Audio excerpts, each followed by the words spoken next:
man, Spider-Man week's over and I don't have any time to talk about these Spider-Man figures. Oh well, let's talk about these Spider-Man figures. Welcome to 5 points of articulation. The 5 points I articulate are packaging, presentation, posability, playability, and price. I'm Jason, and in the spirit of the holiday season, we're gonna have some very special Christmas-themed reviews.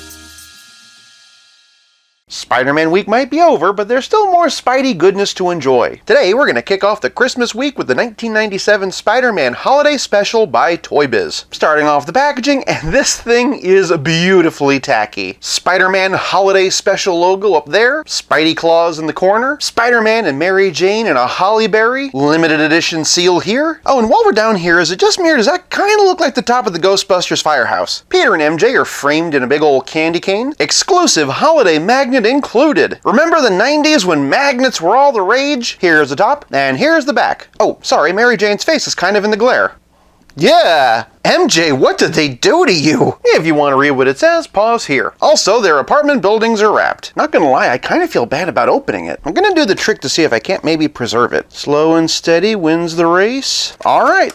And there we go. The snowflake is pretty cool, but don't you think they kind of missed an opportunity to make it look a little bit more like a web? A box so kitschy, it's pretty much a gift all of its own. For packaging, I'm giving the Spider-Man Holiday Special 1 whole point. Moving on to presentation, and Spidey and MJ stand at 5-ish inches tall. Santa Spidey was a redeco of a Spider-Man figure that they were using a lot back then. The blue that they used on this one is a little bit more pearlescent and almost looks kind of purple. It mainly looks purple because the blue is painted so thinly that the red plastic is bleeding from underneath. The webs are nice and crisp at least.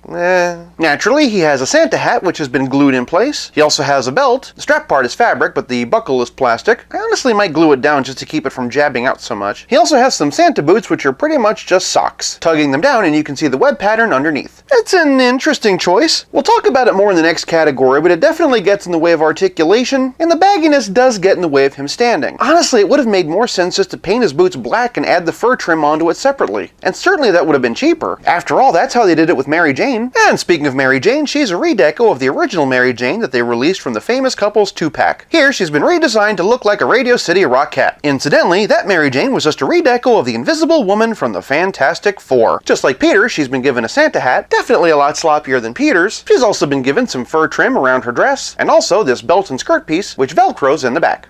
Mostly. I keep trying to make it tighter and neater, but it just will not do it. It's hard to deny that these figures are pretty rough looking. Some of the paintwork is kinda shoddy, and some of the fabric and fur pieces kind of seem pretty haphazard, but it's also hard to deny that these figures are pretty sweet. For presentation, I'm giving the Spider-Man Holiday Special 1/2 point. Moving on to posability, and Spider-Man has rotation in his head, swivel shoulders, single jointed elbows, T-style crotch, the legs kick out that far, no back of course because of his spider bum, single jointed knees, notice the blue pins that absolutely do not match the legs, and a hinge in the ankle which is unfortunately limited by the boot. Mary Jane also has swivel in the neck, but you don't get too much because of the hair. She also has swivel in her shoulder, single jointed elbow, and lifting her skirt we can see she also has a T-crotch. Lets her kick out this far like the rockette that she is, single jointed knee, and nothing in the ankle. Interesting observation, she actually has metal pins for her knees, but plastic ones for the elbows. Admittedly, the articulation in these figures is pretty primitive by today's standards, but back then, things like ankle hinge were pretty revolutionary. Granted, Mary Jane doesn't have that and is pretty standard for the time, but judging them by the standards of their own era, for posability, I'm giving the Spider-Man Holiday Special 1 whole point. Moving on to playability, and Spider-Man comes with a sack full of toys, and by toys I just sort of mean this cardboard piece. There's an elastic in here, but it doesn't open too much. It has a little loop so he actually can hold it, and with a little patience and creativity, he can even fling it over his shoulder. But of course, the real showstopper is the exclusive holiday magnet. You know, this one really isn't doing Mary Jane much of a favor either. And after all these years, does the magnet still magnet?